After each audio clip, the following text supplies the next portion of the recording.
to represent the heart of Texas in Congress and be chair of the Congressional Progressive Caucus.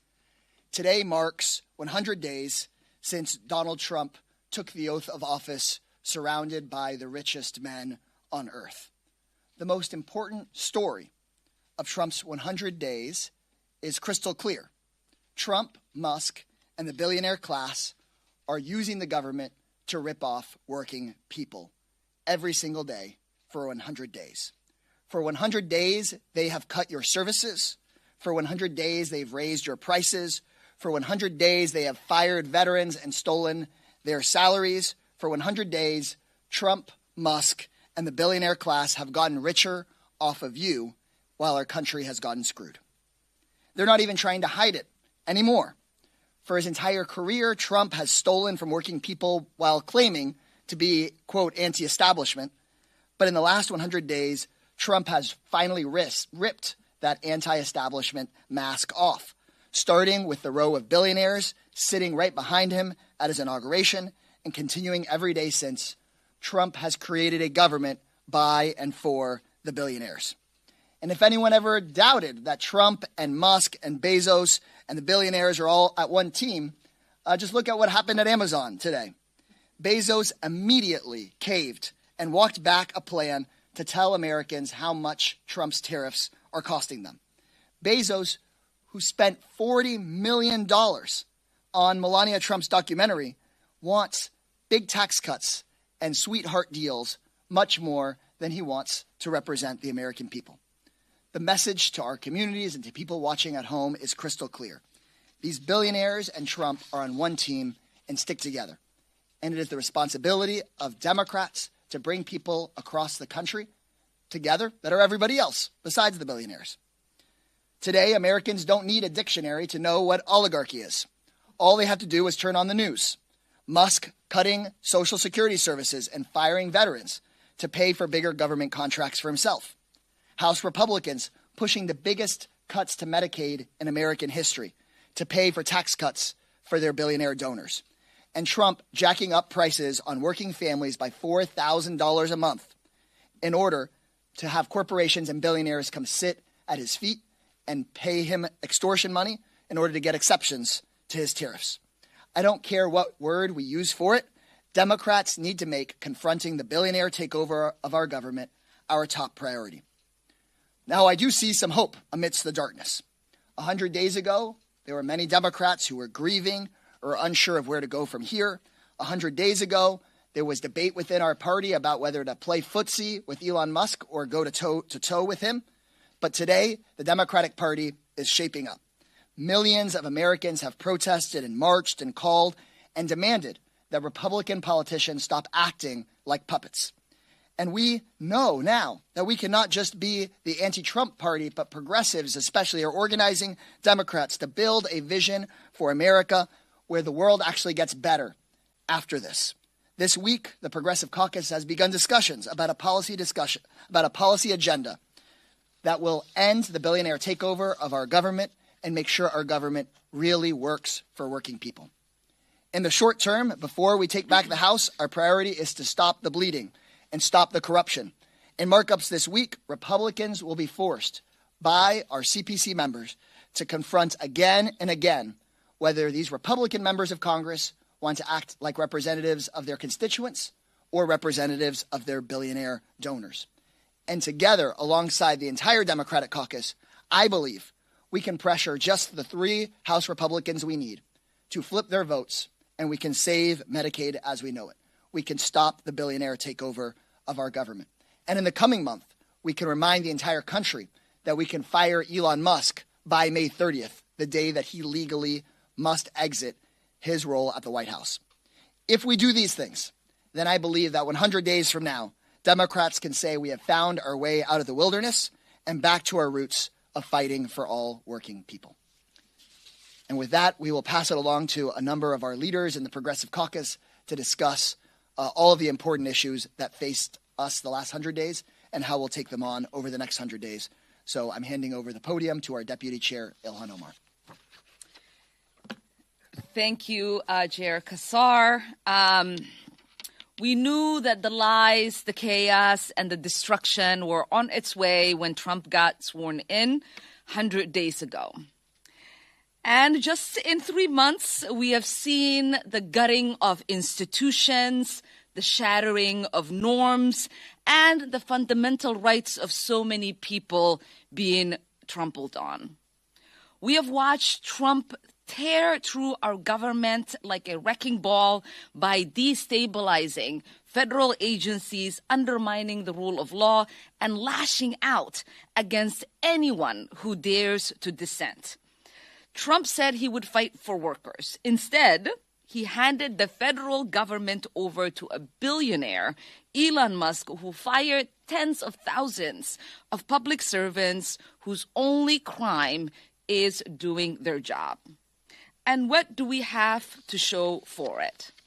Not $1 trillion in saving, not even close. Trump swore he would bring down prices. Instead, his reckless tariffs have rattled markets, interest rates are soaring, and the threat of recession looms. A recent poll showed that only 11% of Americans feel better off since the election, with majority believing the economy is deteriorating. Trump swore he will pay off the national debt. Instead, he wants to hand out tax breaks to billions while planning to cut Medicaid and SNAP.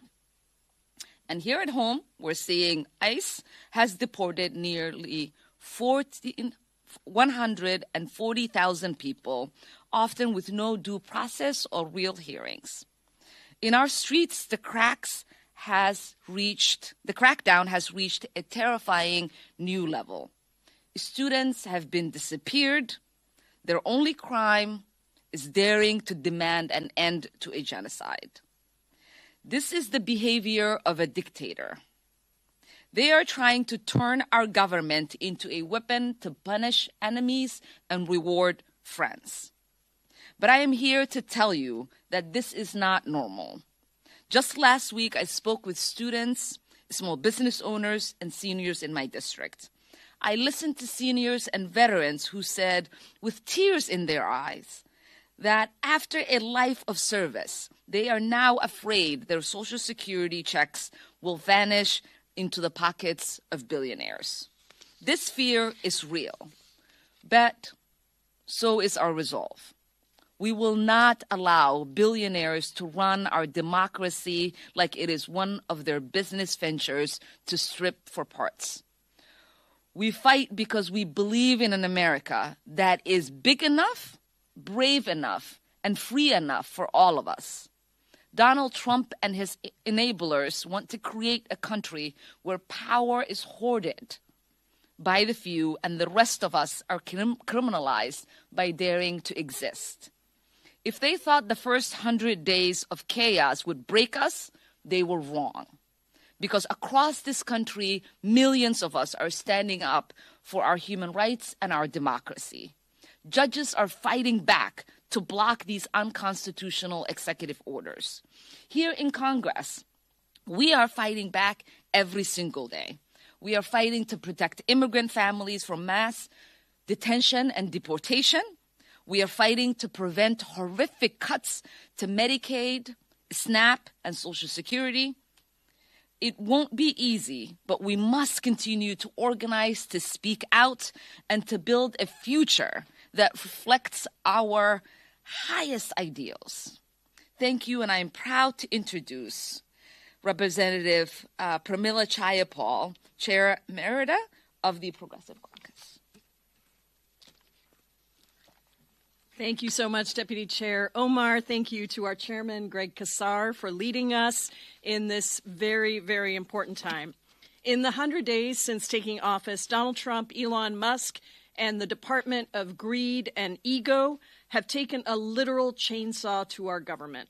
They have eliminated and threatened programs that help people in every corner of our country, both red and blue.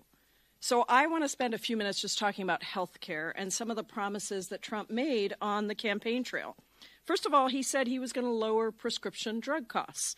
Promise made, promise broken. He said he would make IVF free. Remember that? Even as his Republican cronies in Congress took aim at it. Promise made, promise broken. He promised to not make a single cut to Medicare or Social Security. Promise made, promise broken. Let's be real. We have all heard the clip of Elon Musk saying the quiet part out loud, that Social Security and Medicare are the big ones that need to be cut. I know, and you know, that these are not entitlement programs the way that Musk talks about them. They are earned benefit programs. They are programs that people have paid into their entire lives so that they would have some security when they retire. No unelected billionaire should be able to just slash those benefits. And the budget that the Republicans are marking up this week in committees would cut a minimum of $880 billion from Medicaid. This is not a red state, blue state issue. Medicaid pays for health care for 38 million kids. That includes more than 3 million in Texas. It pays for 64% of childbirths in Louisiana, Speaker Mike Johnson's home state. This is an all-out assault on our workers, on our federal safety net. It is promises made, promises broken by an administration that cares more about big pharma CEOs than families that rely on Medicaid, cares more about insurance shareholders than seniors who are getting ripped off, an administration that cares more about keeping their billionaire buddies happy rather than lowering the costs of literally anything that Americans need. It is all promises made and promises broken. So now, 100 days in, we know exactly how Trump will conduct this presidency. And it is important that we both fight back and fight forward, that we have a positive, proactive agenda that we continue to fight for. And just today, we introduced the Medicare for All bill with Senator Sanders, Debbie Dingell, and over 100 of our House colleagues to say that universal health care is what we all need in the richest country in the world. And ultimately, we need to come together to stand up and to show that our collective power is stronger than their hate and that we will always fight for the American people. Thank you all. And now it is an honor to introduce Representative Jimmy Gomez from California.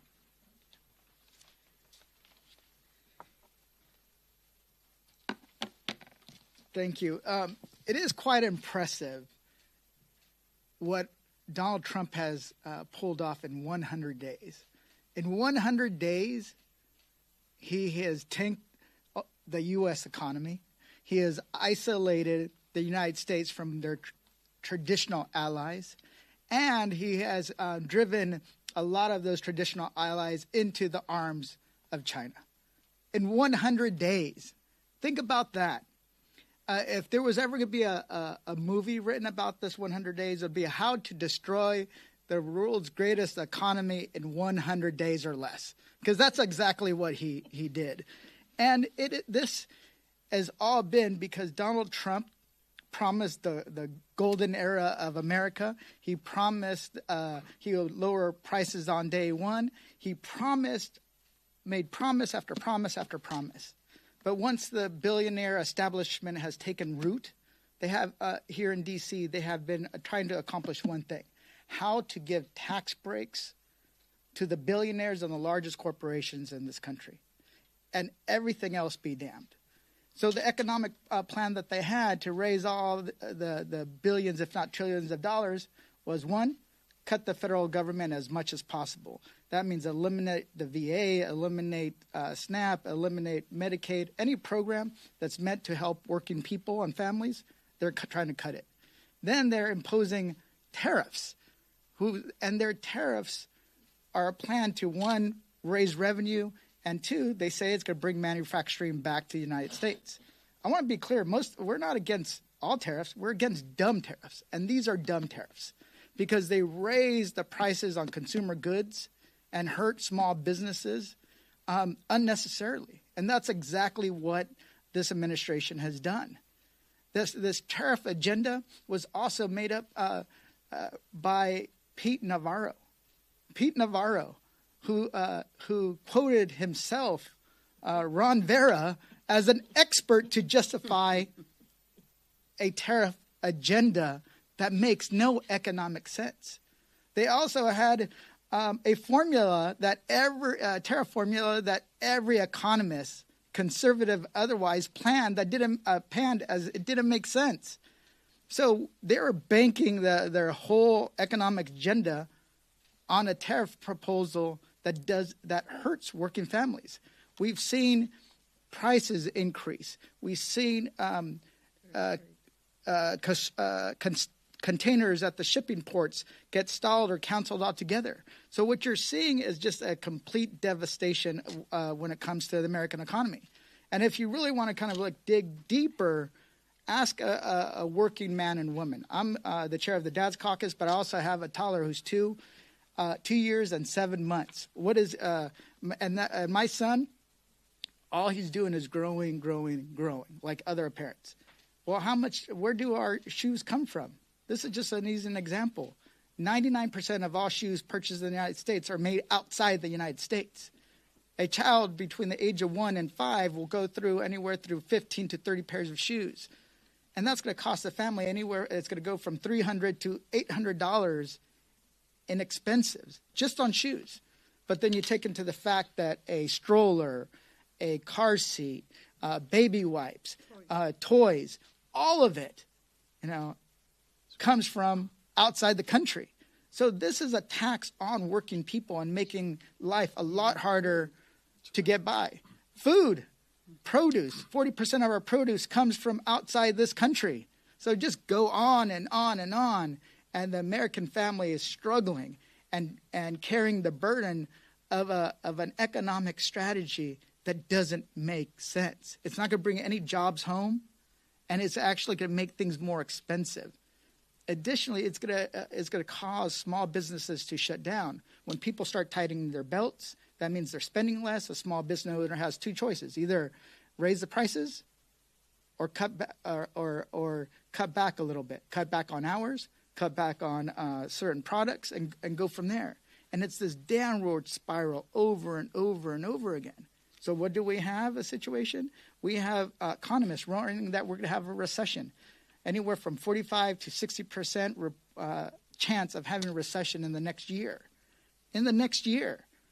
So this is going to hurt people. Additionally, I was on a plane just coming back from D.C. going to L.A. with a person that works for a Unite here in Vegas. And he told me that they're already cutting workers in Las Vegas. Why? Because less people are spending. The people, 40% of the foreign travel to Vegas are Canadians, and they're not coming to Vegas. So this is an economic ripple effect that is not going to bring people, help lift people. It's actually hurting them. And this is what 100 days of a second Trump administration looks like. And it's all to give those billionaires and the largest corporations tax cuts. That's all it's about. And people are going to suffer more and more and more. So we're going to fight. We're going to continue fighting back. And it was the Progressive Caucus that has been leading it. One, we're going to show up and fight. We're going to fight them in the committees. We're going to fight them in the courts. We're going to fight them in the streets. And then we're going to also stall the Republican agenda in Congress by any means necessary. And in the end, the math is the math. They have more votes than we do. But if we show up and fight, we get people motivated and organize. And that's the last step. Organize. Get people to make sure that they're talking to people that don't listen to our news podcasts, watch our cable shows, or read our newspapers. Because those are the people that we need to win over. And when we do, that's when they're going to start putting pressure on the David Valadayos and the Young Kims and the Juan Sismanis. Those are how we actually bring them and hopefully limit the devastation of this administration. I wouldn't hold my breath, but we're going to keep doing that. And if not, the American people are going to hold them to account. With that, I yield back, Mr. Chairman. I'm Lloyd Doggett from Texas. I think to measure the success of Trump's 100 days, just look at his promises for his first day. Said he'd be a dictator on day one. He sure kept that promise. But he also promised, quote, starting on day one, we will end inflation and make America affordable again. He promised, starting the day I take the oath of office, I will rapidly drive prices down. Well, the chickens weren't listening because the price of eggs is up 26% since January at $6.23 a dozen. Overpromising and underdelivering. That's the Trump approach. He's making prices greater again, much greater. While markets are drastically down, 401ks are down, retirement savings accounts are down, the opportunity for many Americans is down. And with soaring debt, with tight family budgets, with plummeting markets and measles outbreak, the Republicans have sure turned America red again, but it isn't the type of red they promised. On again, partially off again tariffs are costing American families an estimated minimum of $4,900 a year. And Federal Reserve Chair Jerome Powell warns that, quote, the tariff increases will be significantly larger than expected. The same is likely true of the economic effects, higher inflation, and slower growth. Americans don't need a Fed chair to tell them what they're experiencing every day. They see the prices rising at the grocery store, with the car dealer, even something as simple as buying some flowers for Mother's Day or for a spring wedding. The price goes up, and away because those are imported goods. The only thing that Trump has liberated from his Liberation Day is to liberate dollars from our wallets and to liberate some owners from their businesses as costs rise. Of course, for Musk and the other billionaires, tax breaks are on the way, likely markup next week. Republicans are so very concerned about the threat of our national debt growing that they're going to add a few $1 trillion more. But the cost of their tax bill will not just be IOUs, it will be you. By cutting federal support for those services that our taxpayers have fought for, earned, and rely upon, closing Social Security regional offices, wrecking the Veterans Administration, firing more military veterans than any president in history, meaning longer wait times and worse customer service, cutting health care, terminating vital research. It's all out there in ways that harm Americans. So some folks thought that they could trade our democracy in order to get more wealth. They're about to lose both. And unless you're really a billionaire already, there's not much that you stand to gain from their agenda. That's why we progressive Democrats are fighting back, continuing to place our priority on working families, retirees, students, and our environment. I'm pleased to introduce our leader on the Small Business Committee, my longtime friend, Nydia Velázquez. Thank you. The first 100 days of Donald Trump's second term can only be described as an assault on our immigration system and on the Constitution itself. Foreign students here legally have been picked off the street simply for speaking out against U.S. foreign policy. Mixed status families have been torn apart overnight, and people have been sent to foreign prisons without even a chance to defend themselves. Over the weekend, we learned that even U.S. citizen children, including one battling cancer, have been deported. Let that sink in. U.S. citizen children sick with cancer deported to foreign countries. How can we claim to stand for human rights or be a beacon of hope around the world when this is how we treat our most vulnerable Americans?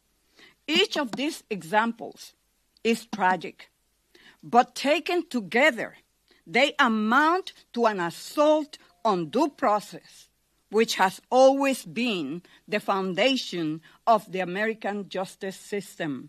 We have a Department of Homeland Security that acts like the law doesn't apply to them. We have a president who floats the idea of sending American citizens to rot in a Salvadorian prison. And we have an administration that seems to take pride in tearing down, tearing up the basic rights that are supposed to protect all of us. We're not going to stand by and watch this happen.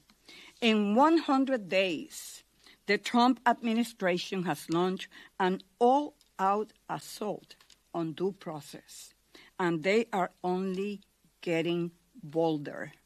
That is why we have to speak out. Because if we don't push back now, it won't stop with immigrants. No one's rights in this country will be safe. Who will be next?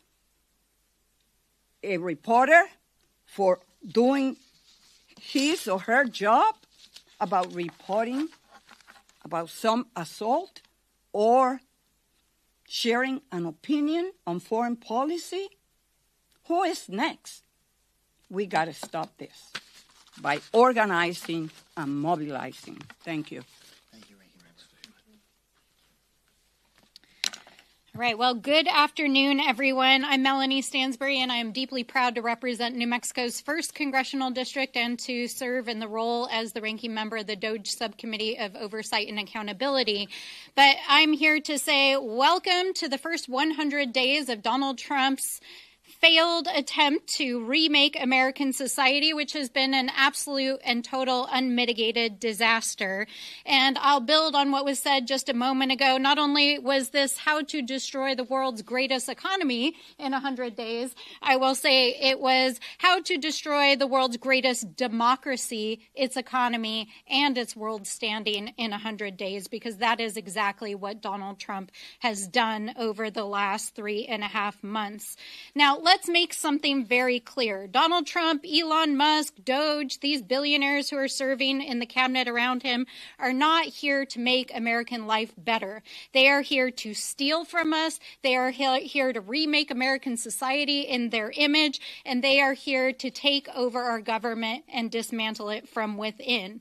Over the last 100 days, they have literally fired tens of thousands of Americans. They have signed hundreds of executive orders and taken hundreds of executive actions, resulting in mass firings, dismantling of agencies, data mining of your sensitive data, hurting real Americans, teachers, firefighters, veterans, and all along the way, they've been self-dealing, giving themselves contracts, Elon Musk taking off with literally billions of dollars in his pocket in new contracts.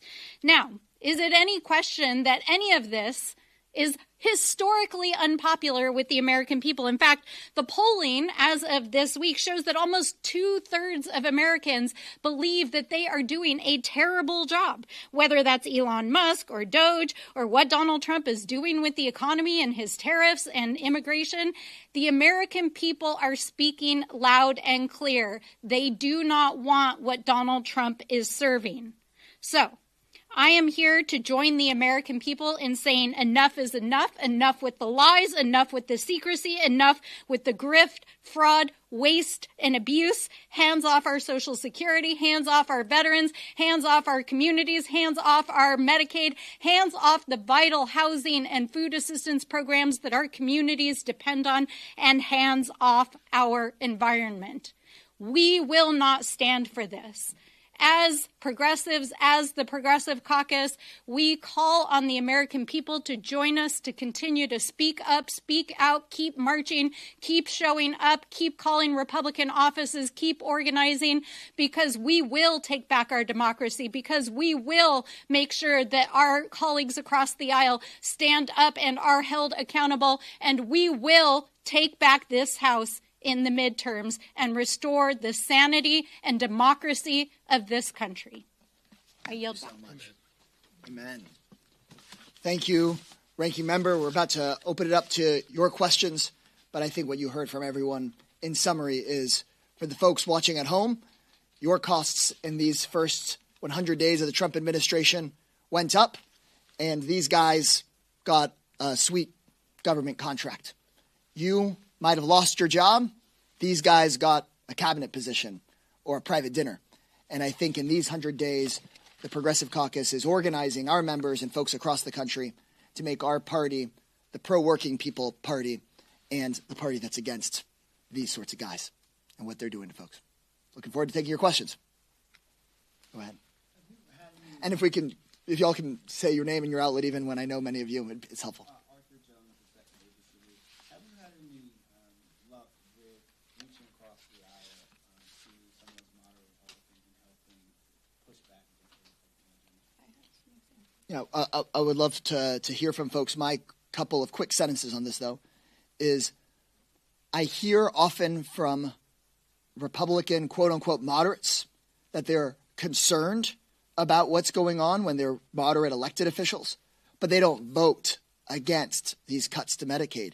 They're not voting against the billionaire tax cuts. They just cave, just like Jeff Bezos caved, to just being part of the Trump-Musk organization.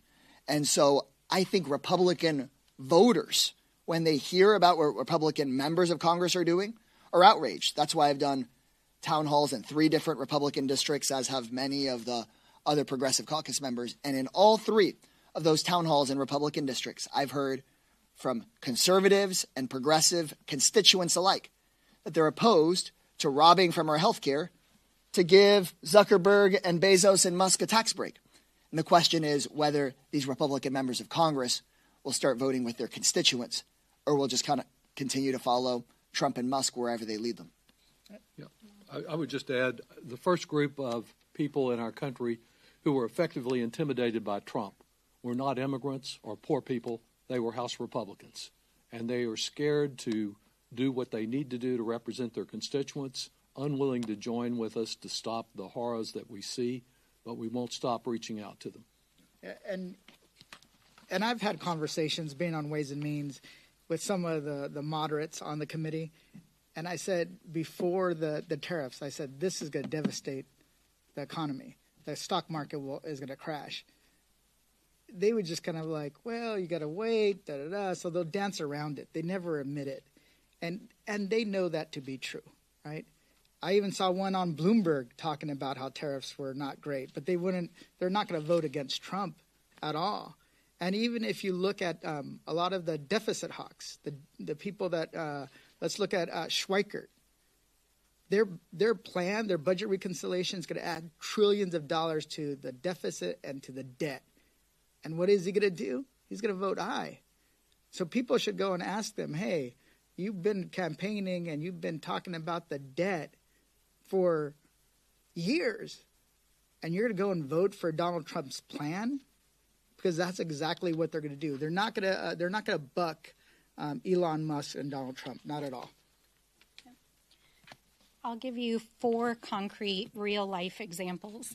I'm just coming off a town hall tour back in New Mexico. I represent 10 rural counties. I did 15 town halls touching more than 15,000 New Mexicans. I was incredibly surprised that in one of my town halls in one of the more conservative and rural parts of my district, it was predominantly local Republican elected officials who came to tell me how deeply concerned they are about what's happening, the effects to funding freezes, the effects of these mass firings, the effects that it's having on local municipalities and tribes, and asking me to work in a bipartisan basis to push back. So it's happening at the local level. Secondly, when we heard the administration might mass fire healthcare workers at the Indian Health Service, I worked with several members across the aisle to contact cabinet members to try to make sure that they didn't slash funding for tribal programs. While they have not come out publicly, I do know that they made calls behind the scenes to the White House and to cabinet officials because they know the catastrophic impacts it would have. So these are members of the Republican caucus here. Third, we know that last week 12 Republican House members signed onto a letter saying that they would not vote for cuts to Medicaid. We need to make sure that they hold to that promise and that that wasn't just a campaign gimmick, because they did vote for it in the reconciliation instructions. Now, if it comes out of Energy and Commerce with $880 billion in Medicaid, we can kiss those folks goodbye because they lied to the public, they lied to their constituents, and they lied to the American people. And finally, I want to lift up at least one voice of one brave Republican member across the aisle, and that's Lisa Murkowski. She has risked everything and put everything on the line for our democracy to tell the truth about what's going on inside this administration. And my sincerest hope is that my Republican colleagues who do care about democracy and good government and about real people will have the backbone that Senator Murkowski has had to stand up for the American people. And so I don't want to just attack folks across the aisle for abrogating their responsibilities, but I want to encourage them that the American people are with you. So stand up. Do not be kowtowed by this administration. The American people will have your back. 2/3 of Americans are opposed to what they're doing. And vote no. And vote no. Could you talk about how the Progressive Caucus policy agenda will address immigration, just given House Republicans, in addition to tax cuts, want to boost more funding for border security, and GOP-led states like Texas support these efforts? The Progressive Caucus recognizes that Democrats can actually go on the offense on issues of immigration. The vast majority of the American people today do not believe that we should be sending people from this country to a prison camp in El Salvador run by a dictator. The vast majority of the American people are opposed to these mass deportation efforts where you have U.S. citizen kids with cancer being deported, and then the president and his White House continuing to lie about it. And so I refuse to believe that Democrats should just follow whatever poll there was from the last election. The American people know and believe that we're a country of immigrants and that immigrants make us stronger and that these mass deportation plans are deeply dangerous.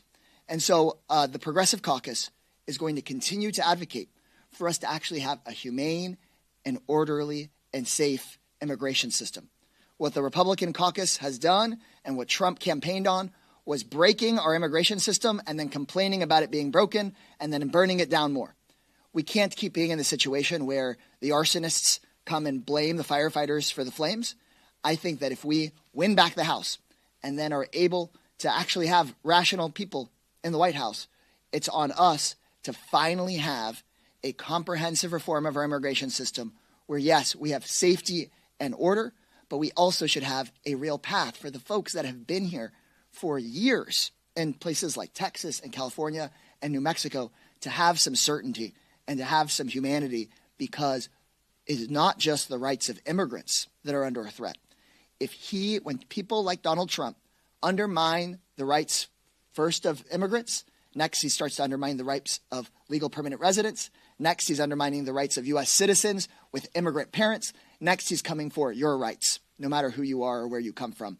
And I think that needs to be the message on offense from the Progressive Caucus. Can I add one thing?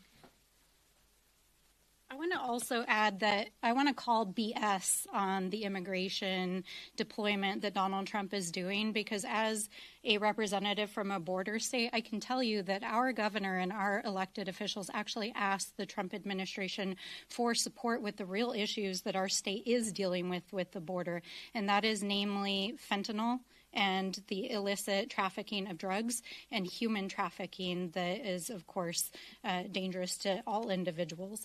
And not only did he not send a single Border Patrol agent to come help with that, or dollar or piece of technology, he instead asked our governor to use our National Guard resources to support his mass deportations. So I think it's important that we not validate what he's doing on the border, because it's all smoke and mirrors and, frankly, Kristi Noem cosplaying. Like, this is not real. They're not actually addressing the fundamental issues, and I believe that is why the American people are saying we reject how you're handling immigration, because not only is it violating due process and the normal process by which asylum and other cases get processed and fears it's creating for American citizens, they're not dealing with the actual real problems like drug and human trafficking on the border. So it's a lot of bullshit.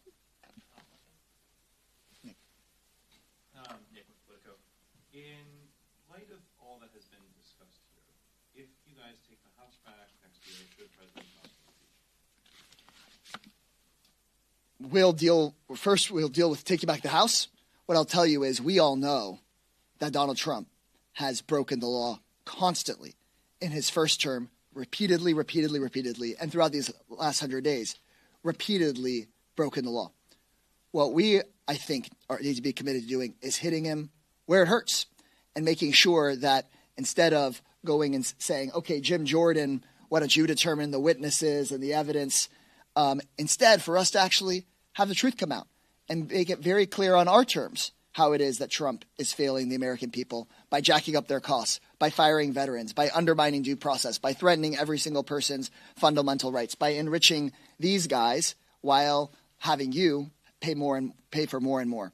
And I think that really continues to be our focus. Yeah.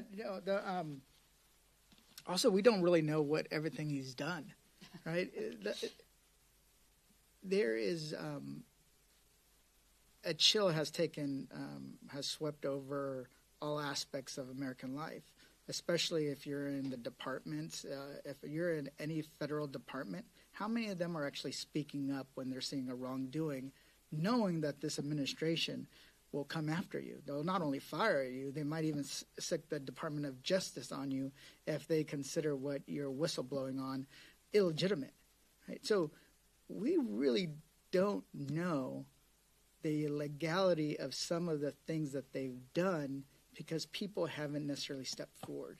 And when we take back the House, I'm predicting we're going to see a flood of whistleblowers coming forward, coming to the House and saying, this is what happened, this is what they did, this is how they stole from the American people, that we're going to be inundated.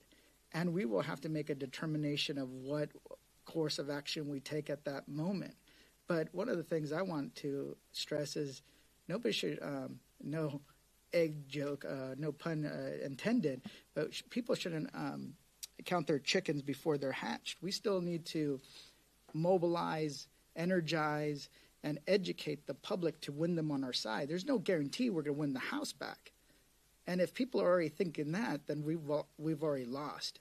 So people should be sober and talk to people where they're at and on the issues that they are dealing with, the pain they are dealing with. Because if you miss that, if you don't focus on that, then they're going to say, see, Democrats don't have the priorities of the American people. They're always trying to do what's best for them, not for us. Can I add a couple of data points? I'm just going to add a couple of data points. One, why do we think Donald Trump is preparing to be impeached? His own team, it was announced, is preparing for him to be impeached. Clearly, they know what they've been up to, and I think it's important to recognize that there are over 170 federal court cases currently in the federal court system. There are, as of today, 90 injunctions and restraining orders against the Trump administration for breaking the law. Will he ultimately be brought before Congress to answer and go through a due process where he is held accountable before the American people? I think it's very likely. I'm not afraid to say that. But we do believe in due process. And so we will see who comes forward, what allegations come forward. And if he's broken this many laws in 100 days, who knows what he's going to do over the next 100. Sure, when we have subpoena power, I think it'll be time for us to not just play T-ball while they're playing hardball. I think we are out of time because somebody else is about to take over the room, but I know that some of you all have questions left, so maybe we can catch each other after this. Thanks, as always, for coming and asking us questions. Thank you. You got to get me to mark up. Yeah. All right, sorry, I allowed to need me to mark up.